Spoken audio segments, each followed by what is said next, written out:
This episode of Unscripted is sponsored by Dubby. Dubby is a no-jitter energy drink mix that doesn't have that energy drink taste, and it gives me the energy to do YouTube and Twitch. You can get 10% off your order at WGG with code Krooked. There's a link in the description down below. Thanks, Dubby, for sponsoring this episode, and here's Unscripted.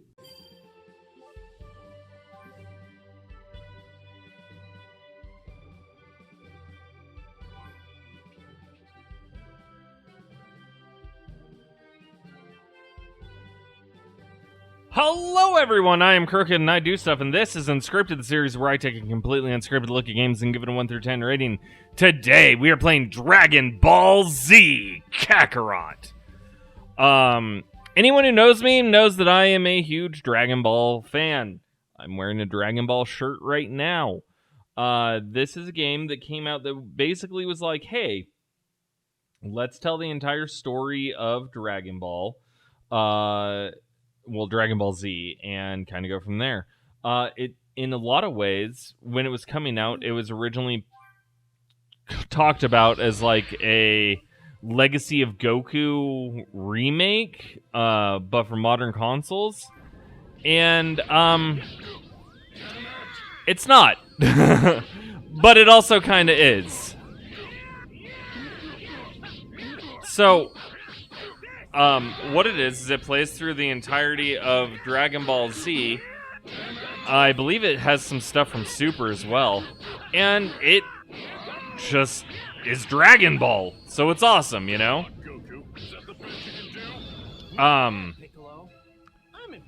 Oh, hey, look, it's Piccolo doing something. I'm gonna do a Kamehameha. Oh, I thought I was gonna do a Kamehameha, but I suck. So, let's get into it. Everything about this game looks like Dragon Ball. It's almost in the same style as the Dragon Ball Super Superhero movie, which is kind of cool to see. That being said, some people may not like the designs because it's very 3D. But honestly, the key blasts look absolutely spectacular. I have to block. You can also surge, which is what I'm doing now, where you basically get that huge boost of power that everyone always gets in the series. And you just start wrecking stuff from there. There's a lot of different ways to actually get that surge, and depending on who you are and what you're doing, sometimes it can be absolutely game-breaking. Later in the game, because I have played through almost all of it, if not all of it. It's been a long time since I've played it. There's, like, Super Saiyan characters, when they get that surge, they are absolutely just devastating. They will wreck the opponent in seconds. But yeah, everything about this game, it looks really, really good. Through all of the years of Dragon Ball games, you know, I would say that this is kind of an advancement of the Budokai look of games, except at the peak of what it could look like. Of course, we're getting a new Budokai Tenkaichi game later on as of the time of this recording. So that's probably going to look better than this, but again, it's really hard to imagine it will look better than this.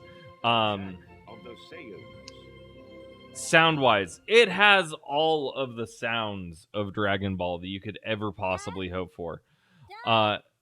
The voice acting is the newer set of voice actors, so we don't get like Stephanie Nadolny for the characters.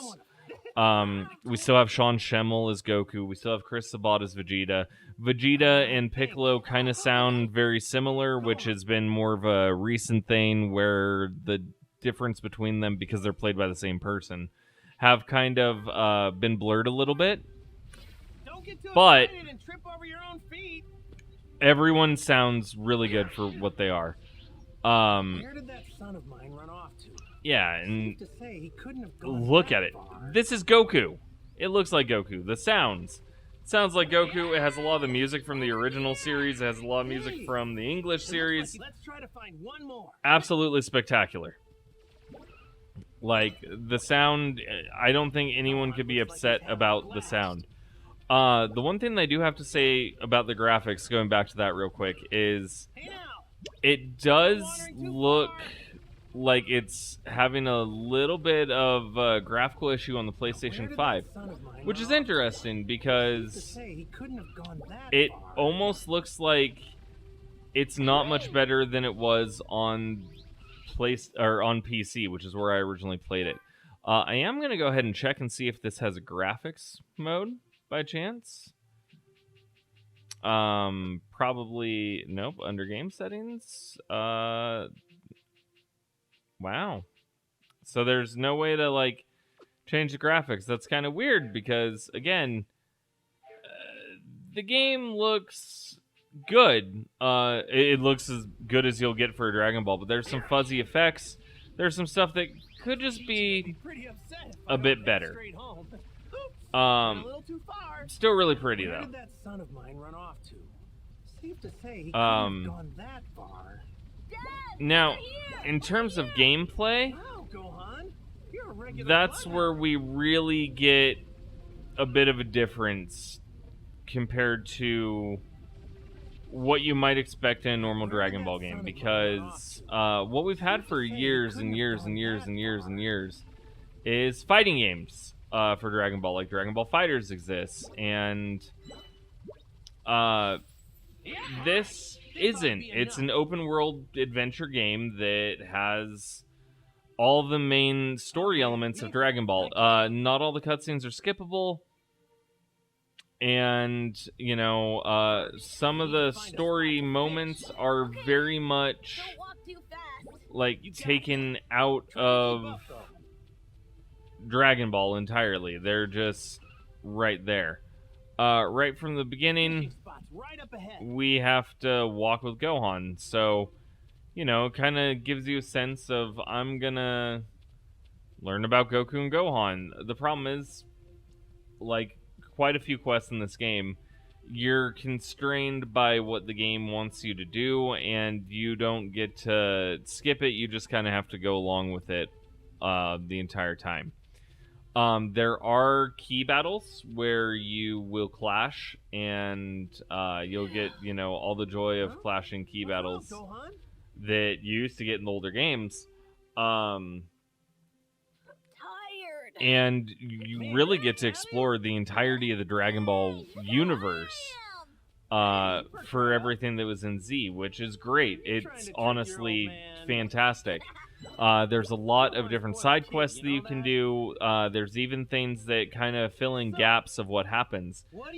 For instance, after the Cell Saga, you will find out that Gohan basically takes out the Red Ribbon Army again by himself as a Super Saiyan, and they don't really recognize him, but it kind of tells you what Gohan did after the Cell games. He didn't just, you know, give up and start going to school. No, he still was fighting, but Chi-Chi was very against it.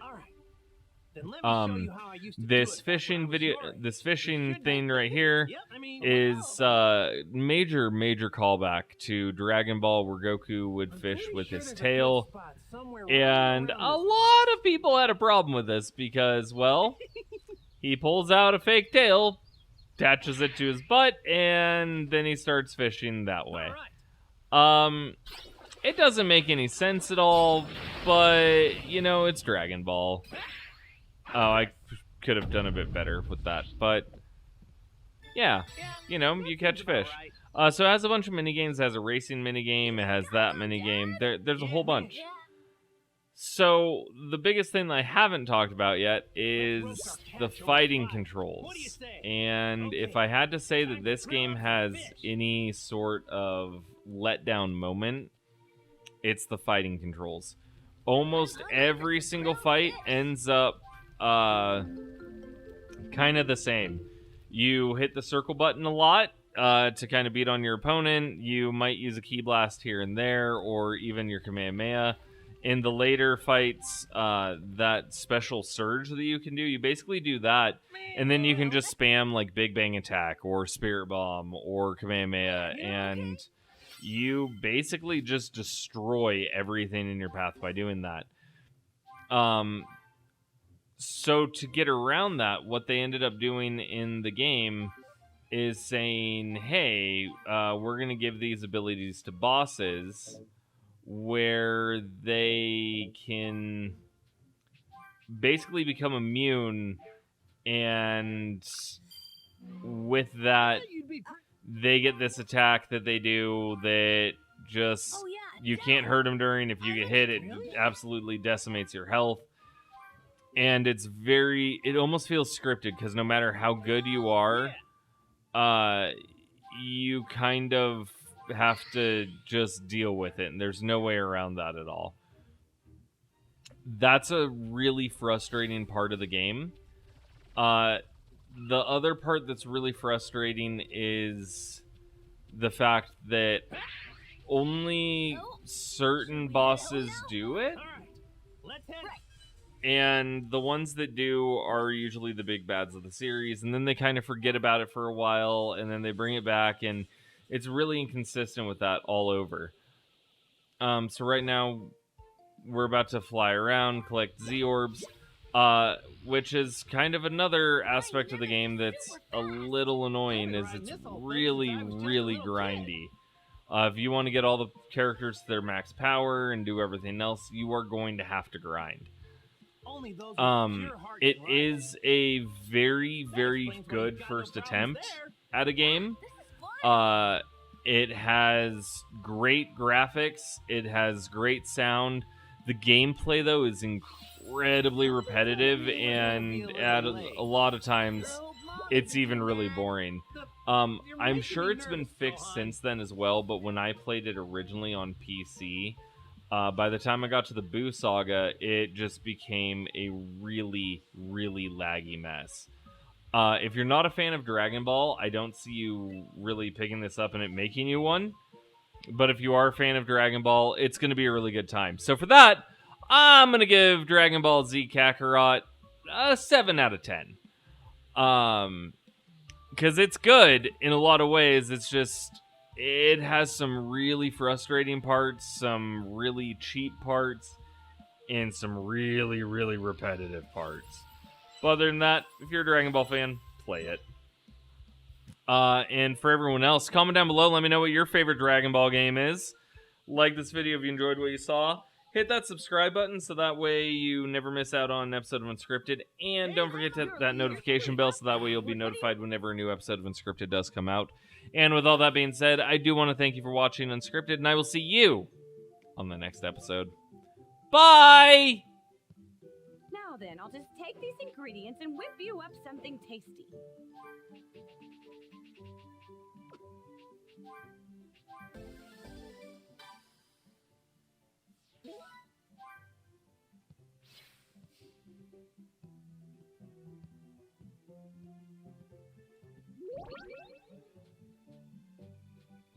This is the stone me and Krillin used in our training.